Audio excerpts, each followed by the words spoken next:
আপনার গ্রামবাসী মিল্লা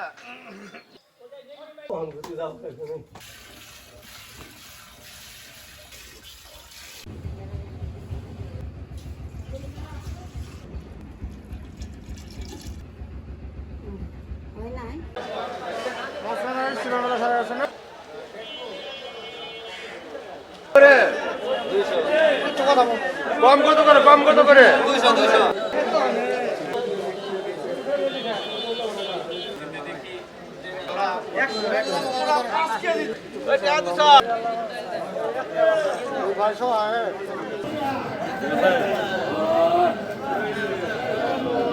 নতুন বাদিল তুই তুই আই রে 2 দিন পরে কি 3 দিন পরে এবং বাজারে নিয়ে আই এটা নিয়ে আইলে এটা কাস্টমাররা কিনে এটা 100 টাকা 120 টাকা।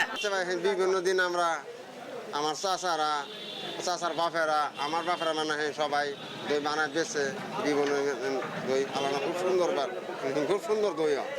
আচ্ছা 1 নম্বরে আমরা দাদার কালাম ধরে হ্যাঁ এই দই আমরা বানাই বেশি জরগাছের বাজারে এই বালাই বাদে বিভিন্ন জায়গা থেকে মানুষ এই জায়গাটা দইটা কিনে নিয়ে যা জিরাইগাতি কোন নালতে পারি কোন জামালপুর কোন নলখাবাদ মানে বিভিন্ন জায়গা বাইরে দেশেও যায় দাদা সিঙ্গাপুরে একজন দিয়ে বলবে আমার 2 কেজি দিন আমি সিঙ্গাপুর আমার ছেলে আছে পাঠাই দিব মশলা বানাই দুধ ঠান্ডা করি ঠান্ডা করে দুধ জমাই একবার বাটিলে আপনার সেক দিয়ে আগুন দিয়ে হুইয়ে একবারে আমরা ফেলাই দিই 3 দিন পরে আমরা বেসানি করি। গাড়ি পাইছে 60 বছর মহিষ পালছে আমার ভাই লেগে বোধ হয় 40 বছর আজকে 40 বছর ধরে নিজেও পালতাছি মহিষ হ্যাঁ এমন মনে হয় যে আজকে আমি 30 বছর ধরে মহিষ দোয়াই। জরগাছর বাজার বৃহত্তর ময়মনসিংহের উত্তরাঞ্চলে একটা ঐতিহ্যবাহী প্রাচীনতম একটা বাজার। এইখানে এই বাজারের সবচাইতে মানে প্রসিদ্ধ একটা জিনিস হচ্ছে মহিষের দই।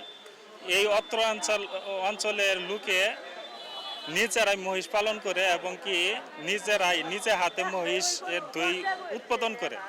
জগারচর বাজারের বাসিন্দা আমি জগারচর বাজারে থেকে দই ক্রয় করে নিয়ে খাই।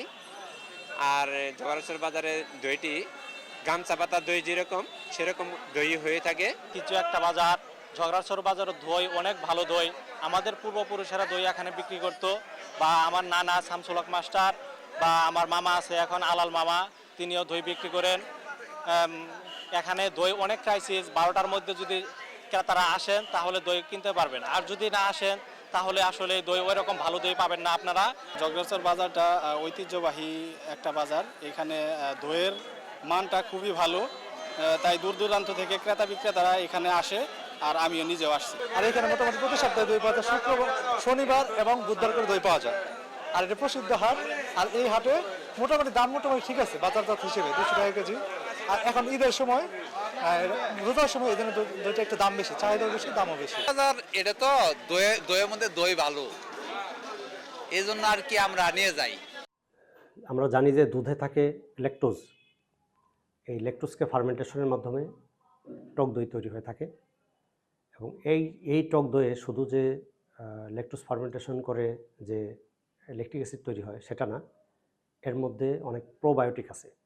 এই প্রোবায়োটিকগুলো আমাদের খাবার দাবার হজমে সহায়তা করে এবং আমাদের পেটের বিভিন্ন ধরনের অন্ত্রের যে রোগগুলি আছে প্রোবায়োটিক হচ্ছে একটা উপকারী ব্যাকটেরিয়া। এই উপকারী ব্যাকটেরিয়াগুলি আমাদের মানে হজমের সহায়ক এবং আমাদের যে বিভিন্ন পেটের ভিতরে অর্গানিজম ডায়রিয়া সৃষ্টি করে এই ডায়রিয়ার প্রতিরোধক হিসেবে তারা কাজ করতে পারে। 2 নম্বর হচ্ছে টক দইয়ের মধ্যে থাকে প্রোটিন। আমরা জানি যে দুধ হচ্ছে প্রোটিন সমৃদ্ধ একটা খাবার। এই প্রোটিন আমাদেরকে শক্তি যোগায় আমাদের দেহ গঠনে গুরুত্বপূর্ণ ভূমিকা রাখে। এরপর এনজাইমেটিক বিভিন্ন যে রিঅ্যাকশন আছে সেখানে এই প্রোটিন খুব গুরুত্বপূর্ণ ভূমিকা পালন করে বডির ক্ষেত্রে।